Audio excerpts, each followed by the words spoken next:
mungkin structure of revolution-nya sains ini mungkin lebih bisa dipastikan barangkali, atau sama bisa dipastikannya dengan kapan akan terjadi revolusi politik.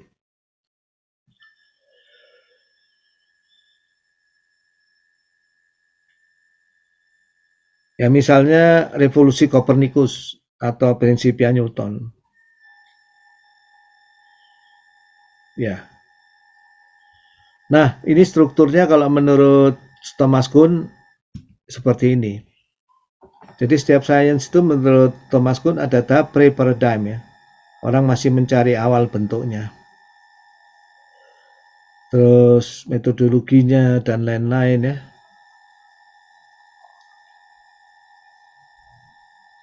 Sampai akhirnya mulai ditemukan dan bisa menjawab banyak hal. Kayak Principia Newton ya. Dari Principia Newton itu menafsirkan data-datanya Kopernikus. Ini menjadi milestone yang sangat penting. Muncullah normal science berupa fisika Newton ya. Diterapkan di mana-mana,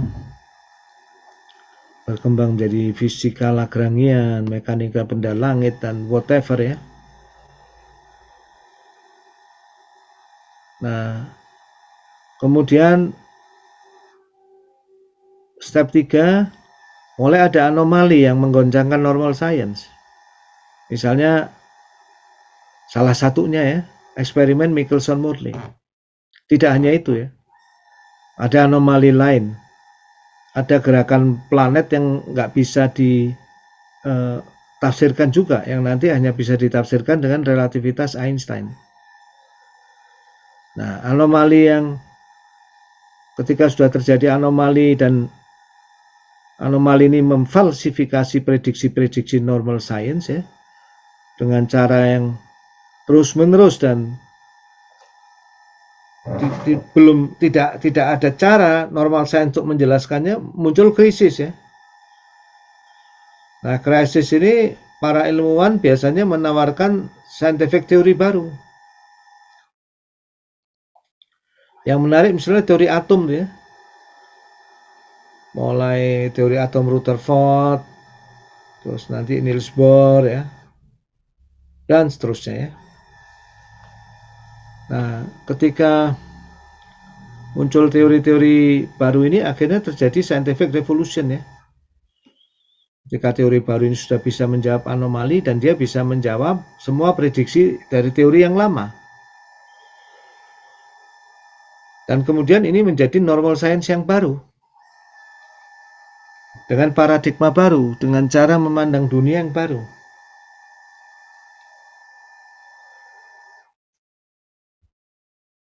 Ya.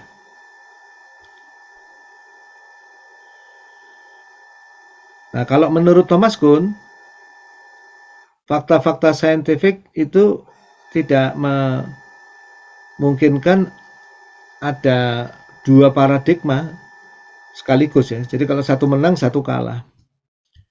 Nah, ini contohnya, beliau beri contoh history of physical optics ya. Status saat Kuhn menulis buku itu, foton ini memiliki sifat gelombang maupun partikel. Pada abad ke-19, dengan eksperimen Young dan Fresnel, cahaya itu adalah gelombang. Pada abad ke-18, menurut Sir Isaac Newton, cahaya itu adalah material corpuscles ya. Jadi cahaya itu materi. Ya, partikel-partikel kecil ya, yang disebut corpuscles. Jadi menurut Isaac Newton, cahaya itu adalah corpuscle yang bergerak di garis lurus dengan sebuah kecepatan terbatas. Ya. Sebelumnya ada zaman pre-paradigm. Pre-paradigm 1, partikel cahaya merupakan partikel yang yang teremanasikan dari sebuah tubuh ya, sebuah benda. Pre-paradigma 2, cahaya itu adalah modifikasi dari medium antara benda yang dilihat dengan mata dan seterusnya. Ya.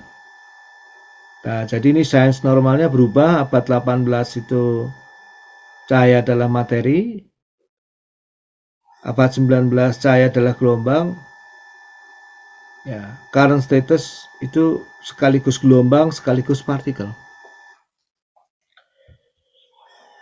Nah, jadi biasanya dalam sebuah revolusi yang menang adalah salah satu paradigma dan muncul paradigma itu menjadi normal science. Nah, itu kira-kira ya. Nah, ketika ada dalam normal science itu memang dia sifatnya puzzle solving ya.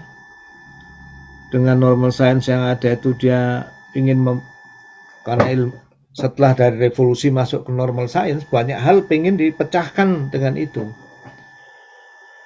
Ya, matching facts to theory. Nah, kalau sekarang ini data science ya karena sifatnya sains terapan ya. Saking boomingnya dan karena infrastruktur big data itu dimungkinkan dengan sangat murahnya storage ya. Apalagi data sekarang itu tidak terbatas pada data-data terstruktur dan data-data dari sensor juga ya, tapi juga data-data unstructured yang menyebabkan ada NLP ya, makanya linguistik apa ini juga jadi bidang yang sangat menarik dipelajari. Maka sekarang kalau kita lihat orang pengen memecahkan segala hal lewat data science gitu.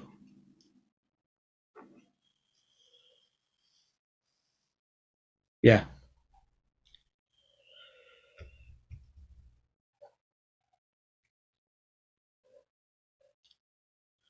Jadi terobosan-terobosan besar di normal science menurutku ini jarang terjadi.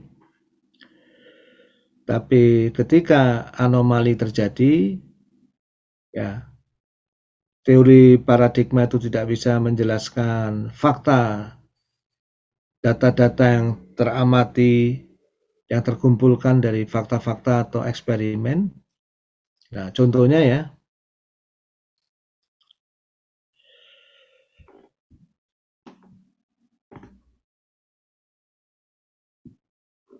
jadi kalau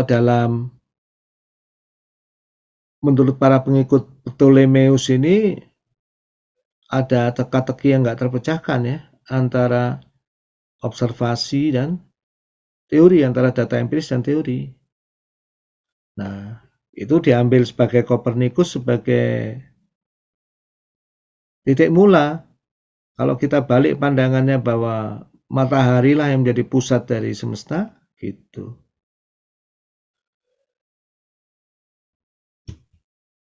Akhirnya ditemukanlah teori baru, jadi teori Kopernikus lebih benar dan kemudian lebih lanjut ya mendorong ke arah munculnya mekanika Newton. Jadi anomali adalah precondition for discovery. Adalah biasanya syarat awal dari sebuah temuan ilmiah. Itu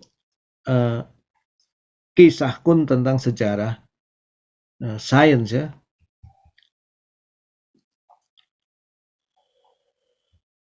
Jadi kalau satu anomali saja nggak cukup ya. Nah, tapi anomali itu berubah jadi krisis ya. Krisis itu karena anomali itu sudah masuk, banyak orang tuh riset, mencurahkan komunitas tuh riset, mencurahkan perhatian ke sana, ya. Ya kalau nggak ada teori alternatifnya itu, ya sains itu sendiri akan tergeser. Jadi karakter para saintis ini nggak mau meninggalkan teori lama sebelum dapat teori baru ya. Ya. Nah, itu kira-kira cerita dari structure of scientific revolution.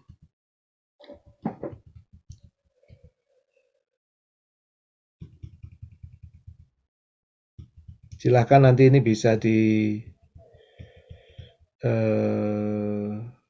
dalami ya. Ada kisah-kisah yang menarik di sini ya, tentunya. Nah, itu kira-kira apa ya? Sebagai pembukaan ya. Apa itu filosofi Sir Thomas Kuhn ya? Silahkan kalau mau mendiskusikan lagi. Mudah-mudahan menjawab Pak Koko ya. Kalau Kuhn itu fundamentalnya beda dengan Popper, malah dia adalah wujud sebuah kritik atau penyempurnaan terhadap Popper ya. Kalau para filsuf itu biasanya apa ya, mengkritik, menjatuhkan satu sama lain, tapi sebetulnya boleh dianggap ya sebetulnya mereka saling melengkapi juga. Dari Popper kita belajar something, dari Russell kita belajar something, dari Popper kita belajar something gitu. Nah, dari Kuhn ini kita belajar paradigma, kita belajar bahwa ternyata sains itu tidak seobjektif yang kita sangka. Ya. Pak Kuko terjawab? Ya Pak, terima kasih Pak. Oke.